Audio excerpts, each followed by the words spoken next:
জানতে চাই এই কৃষকের আত্মহত্যার সঙ্গে নিওলিবারেল পেঁয়াজুর সম্পর্কটা ঠিক কোথায়? আপনাকে ধন্যবাদ জানাচ্ছি যে এই কৃষকের আত্মহত্যার এই বিষয়টিকে আপনারা আলাপের বিষয় হিসেবে নির্বাচন করেছেন এবং আপনারা অ্যাড্রেস করছেন বিষয়টাকে, এটা খুব গুরুত্বপূর্ণ বিষয়।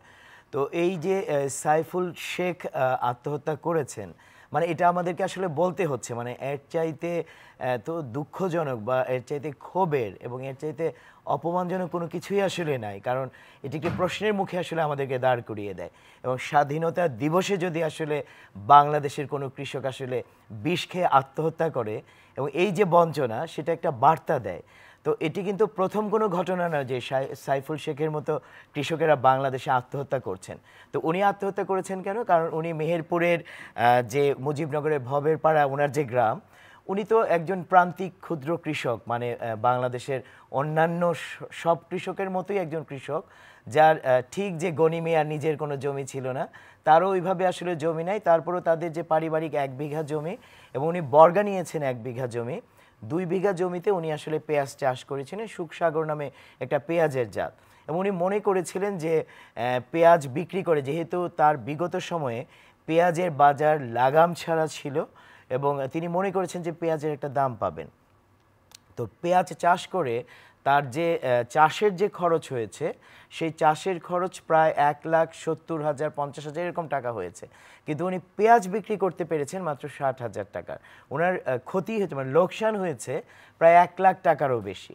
তো ওনার যে স্ত্রী, উনি অসুস্থ, ওনার এক মেয়ে পড়াশোনা করে, কিন্তু ওনার আরেক মেয়ে একজন গার্মেন্টস শ্রমিক।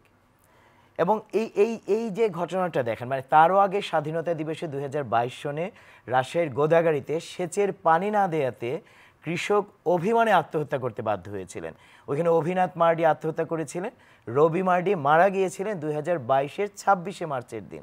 তাহলে এই যে মানে প্রশ্নহীনভাবে স্বাধীনতা দিবসের সময়ও কৃষক আসলে আত্মহত্যা করছেন এবং কৃষক মারা যাচ্ছেন। এমনকি সাইফুল শেখের মেয়ের বিষয়টা দেখেন, উনি একজন গার্মেন্টস শ্রমিক।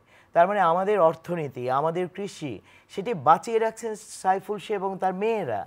এখন ঘটনা কি ঘটে যে আপনি রাষ্ট্রে এমন প্রবণতা তৈরি করছেন যে এখানে কৃষক তার মতো স্বাধীনভাবে কৃষিকাজ করতে পারছেন না, উনি ন্যায্য মূল্যে ফসল বিক্রি করতে পারছেন না, কৃষক বঞ্চিত হচ্ছেন, কৃষকের লোকসান হচ্ছে।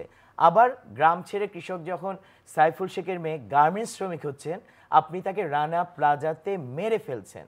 তার মানে কৃষক বা কৃষকের পরিবারের সন্তান, এই তো প্রবণতা। এবং এই প্রবণতাটিকেই আসলে বলা হয়েছে যে একটা নিউলিবারেল, যে আমাদের যে সিস্টেম, সেই নিউলিবারেল সিস্টেম আসলে এই প্রবণতাকে অনেক বেশি চাঙ্গা রাখছে এবং এই রকমের বঞ্চনা, বৈষম্য, যেটা নিপীড়ন, এটাকে আসলে রাখছে। আপনি দেখেন যে এই যে পেঁয়াজ চাষ করছেন, এই বছরের পেঁয়াজ চাষের মৌসুমে একজন কৃষক ভাই আমাদের সাথে আছেন, যে পেঁয়াজ চাষের মৌসুমে কি ঘটনা ঘটেছে, যে কৃষক যে বীজ ব্যবহার করেছেন, এমনকি বিএডিসির বীজ, এমনকি বিভিন্ন কর্পোরেট কোম্পানির বীজ, কৃষকের বীজ হয়নি, কৃষক তো প্রতারিত হয়েছেন।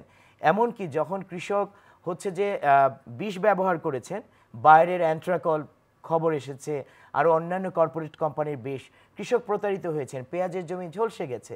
তো কৃষক যখন বীজ বা উপকরণ কিনেও প্রতারিত হচ্ছেন, কৃষক সেচের জন্য প্রতারিত হচ্ছেন, কৃষক তার ন্যায্য দাম পাচ্ছেন না, কৃষক বিক্রি করতে পারছেন না। তো রাষ্ট্রের এই যে কৃষি ব্যবস্থা, এই কৃষি ব্যবস্থাটি কিন্তু নিউলিবারেল যে অর্থনীতি, সেটি দ্বারা আসলে নিয়ন্ত্রিত।